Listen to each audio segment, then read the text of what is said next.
Good morning, students. I am Shifali, your chemistry teacher. I welcome back once again in your plus 2 science class. Today we will continue our chapter solution, and our topic is vapor pressure. As the name suggests, vapor plus pressure means pressure किनका जो vapour के द्वारा लगाया जाए। तो इसकी definition समझो पहले। Pressure exerted by vapors on the surface of liquid in equilibrium at a particular temperature means क्या है, कोई भी जो वेपर्स किसी भी सरफेस के ऊपर लिक्विड के ऊपर जो वेपर्स बनते हैं उनके द्वारा जो प्रेशर लगाया जाता है एक पर्टिकुलर कंडीशन यानी पर्टिकुलर टेम्परेचर पर, उसको हम क्या कहते हैं, वेपर प्रेशर। फॉर एग्जाम्पल मैं आपको इसका कोई एक एग्जाम्पल देती हूँ। मान लो कोई एक कंटेनर है, उसके अंदर क्या है, लिक्विड है। उस लिक्विड के कुछ ना कुछ मान लो वेपर्स बन रहे हैं। उस मान लो मैंने कंटेनर के ऊपर लिड लगा दी, ढक्कन लगा दिया, उसके क्या कुछ ना कुछ वेपर्स बन रहे हैं। और वो वेपर्स कब बनते हैं, जब ये लिक्विड का सरफेस जो ऊपर पार्ट होता है इसको कुछ ना कुछ प्रेशर देता है, कोई ना कोई दबाव लगता है। फॉर एग्जाम्पल अगर आप डेली लाइफ में देखो, आप चाय बना रहे हो घर में केटल में और आपने उसको ढक्कन से कवर करके चाय बना रहे हो, मीन्स उसको प्लेट से कोई लिड से कोई कवर किया हुआ है। जब चाय को आप बनने वाली होती है, ऑलमोस्ट उबाल आने वाला होता है, तो आप क्या देखते हो, वो जो चाय होती है इसका जो ऊपर ढक्कन होता है वो इस तरह से हिलता है, हिलने लगता है। क्यों लगता है हिलने? क्योंकि वहाँ पर जो चाय के ऊपर सरफेस अपर पार्ट जो है वहाँ जहाँ उबाल आया है उसके द्वारा उस प्लेट के ऊपर प्रेशर लगाया जा रहा है। तो इस प्रेशर को हम कहते हैं वेपर प्रेशर। मीन्स किसी भी लिक्विड के अंदर, जो चाय है, चाहे पानी है, चाहे मिल्क है, कोई भी लिक्विड जब उसके वेपर्स बनते हैं और वो कुछ ना कुछ प्रेशर लगाते हैं, और वो प्रेशर कहाँ लगाते हैं, सरफेस ऑफ द लिक्विड पर, तो उसको हम क्या कहते हैं, वेपर प्रेशर। मीन्स ये किस कंडीशन पर होता है, इक्विलिब्रियम। अब इससे क्या मतलब है, मीन्स क्या होता है, जब भी कोई चीज़ इवेपोरेट होती है, उसके वेपर्स बनते हैं, तो कौन सी प्रोसेस होती है, इवेपोरेशन प्रोसेस होती है। और फिर जब वो ठंडी होने लगती है तो वापस उसके प्लेट के ऊपर जो वेपर्स बने हुए होते हैं वापस नीचे गिरकर क्या करते हैं, लिक्विड में बदलने लगते हैं, और इस प्रोसेस को हम क्या कहते हैं, कंडेंसेशन। मतलब जिस प्रोसेस पे, जिस टाइम पे रेट ऑफ इवेपोरेशन और रेट ऑफ कंडेंसेशन के बीच में क्या होता है, इक्विलिब्रियम की कंडीशन होती है, उस स्टेज पे की को हम बोलते हैं इक्विलिब्रियम। और यहाँ पर जो इस कंडीशन पर एक पर्टिकुलर टेम्परेचर पर जो वेपर्स के द्वारा सरफेस ऑफ द लिक्विड के ऊपर प्रेशर लगाया जाता है, इसको हम बोलते हैं वेपर प्रेशर। ये तो थी वेपर प्रेशर की स्टेटमेंट। अब हमने क्या करने हैं, इसके फैक्टर्स पढ़ने हैं। फैक्टर्स का मतलब होता है कि किन किन बातों पे वो डिपेंड करता है। मीन्स क्या बढ़ाने से वेपर प्रेशर बढ़ेगा, किसके घटाने से वेपर प्रेशर घटेगा। जो पहला फैक्टर होता है वो है nature of liquid. Means liquid के नेचर पे भी डिपेंड करता है, जिसके प्रेशर बन रहे हैं उस पर भी डिपेंड करेगा वो चीज़ क्या है। चीज़ का मतलब उसके बीच में फोर्स ऑफ अट्रैक्शन कैसी है। फोर्स ऑफ अट्रैक्शन से क्या मतलब होता है, मान लो फोर्स ऑफ अट्रैक्शन का मतलब बाउंडेशन, आपस उसके मॉलिक्यूल्स के बीच में, उस लिक्विड के पार्टिकल्स के बीच में आपस में जो बाउंडेशन है वो कैसी है, फोर्स कैसा है।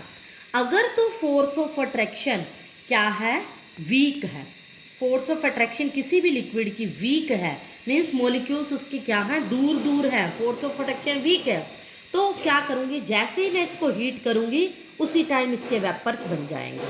तो फोर्स ऑफ अट्रैक्शन अगर वीक है तो उस लिक्विड का वेपर प्रेशर भी क्या होगा, वेपर प्रेशर भी क्या होगा, ज़्यादा। मीन्स उसके लिक्विड के प्रेशर जो बनेगा वो क्या बनेंगे, बहुत ज़्यादा बनेंगे। हीट करते ही बहुत सारे वेपर्स आने लग जाएंगे। क्यों? क्योंकि मॉलिक्यूल्स के बीच में फोर्स ऑफ अट्रैक्शन क्या है, वीक है। और अगर फोर्स ऑफ अट्रैक्शन क्या है, स्ट्रॉन्ग है, तो वेपर प्रेशर क्या होगा, उसके कम होगा। कि इसको मैं हीट करूँगी उसी टाइम हीट नहीं होंगे, उस पर बहुत ज़्यादा फोर्स लगाना पड़ेगा, इसलिए हम कहेंगे उस लिक्विड का वेपर प्रेशर क्या होगा, कम होगा। बड़ी सिंपल सी बात है ये फोर्स ऑफ अट्रैक्शन वाली। जो नेक्स्ट है, नेक्स्ट फैक्टर क्या है, टेम्परेचर का। टेम्परेचर का क्या इफेक्ट है? अब देखो, अगर मैं टेम्परेचर बढ़ा रही हूँ तो आप टेम्परेचर जब भी बढ़ाते हो, +1 में मैंने आपको एक बात बताई थी कि टेम्परेचर का फिजिकल केमिस्ट्री में कहीं ना कहीं इफेक्ट फिजिकल केमिस्ट्री के अंदर, पूरी फिजिकल केमिस्ट्री में काइनेटिक एनर्जी से होता है। जब भी आप किसी चीज़ का टेम्परेचर बढ़ाते हो तो उसकी काइनेटिक एनर्जी बढ़ जाती है। आपको याद होगा मैंने एक एग्जाम्पल दिया था +1 में। फॉर एग्जाम्पल, बड़ा ही इलॉजिकल सा लगेगा आपको, बट कहीं ना कहीं इसका रिलेशन है।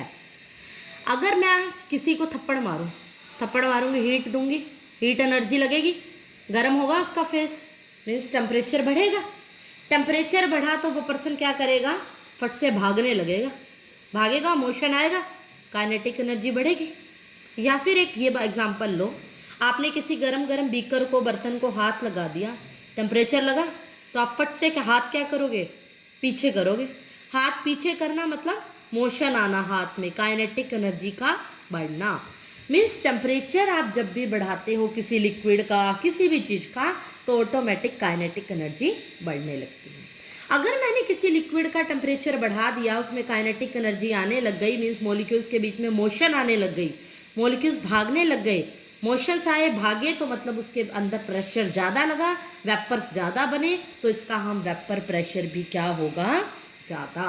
मीन्स मोशन आना, वेपर्स बनना, वेपर्स क्या होते हैं, भागते हैं, ऊपर की तरफ जाते हैं, तो उसको कहते हैं हम वेपर प्रेशर ज़्यादा हुआ। मतलब नीचे से प्रेशर ज़्यादा लग रहा है तो वेपर्स बने, तो उसको क्या कहेंगे हम, वेपर प्रेशर ज़्यादा। अगर टेम्परेचर कम होगा तो ऑब्वियसली काइनेटिक एनर्जी कम होगी, तो वेपर प्रेशर भी क्या होगा, कम होगा। आपकी बुक में 2 ही पॉइंट हैं वैसे फैक्टर्स के, बट मैं आपको 2 पॉइंट और बताऊंगी, वो कंपटीशन में आपके काम आएंगे। और अगला जो मैं टॉपिक बताऊंगी उसमें भी ये जो फैक्टर होंगे बहुत काम आएंगे। सिलेबस वाइज आप 2 लिखोगे इनफ है, बट अंडरस्टैंड करने के लिए आपको ये फैक्टर भी पता होने चाहिए।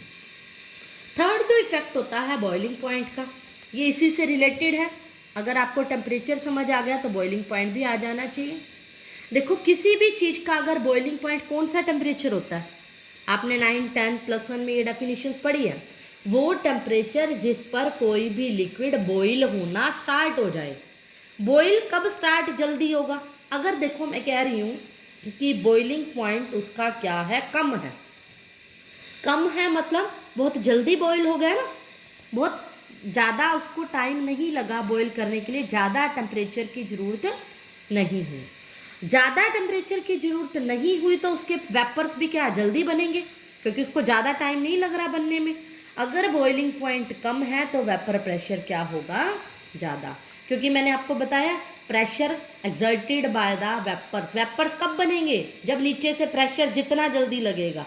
जितना कम टेम्परेचर में बॉयल हो रहे हैं, जितना जल्दी बॉयल हो रहे हैं, तो उसके वेपर्स जल्दी बनेंगे और उसका वेपर प्रेशर भी क्या होगा, ज़्यादा होगा। लास्ट पॉइंट, ये बहुत ही इंपॉर्टेंट पॉइंट है जो अगले टॉपिक में आपको काम देगा। वो पॉइंट है प्योरिटी ऑफ लिक्विड। लिक्विड की प्योरिटी पे कैसे डिपेंड करती है वेपर प्रेशर। एक बात हमेशा ध्यान रखना, अगर लिक्विड क्या होगा, प्योर होगा, तो उसका वेपर प्रेशर हमेशा ज़्यादा होगा। इस पॉइंट को मैं एक्सप्लेन करूँगी एक एग्जाम्पल से। अगर लिक्विड प्योर है, मान लेते हैं कि ये कोई लिक्विड है, बिल्कुल प्योर लिक्विड है।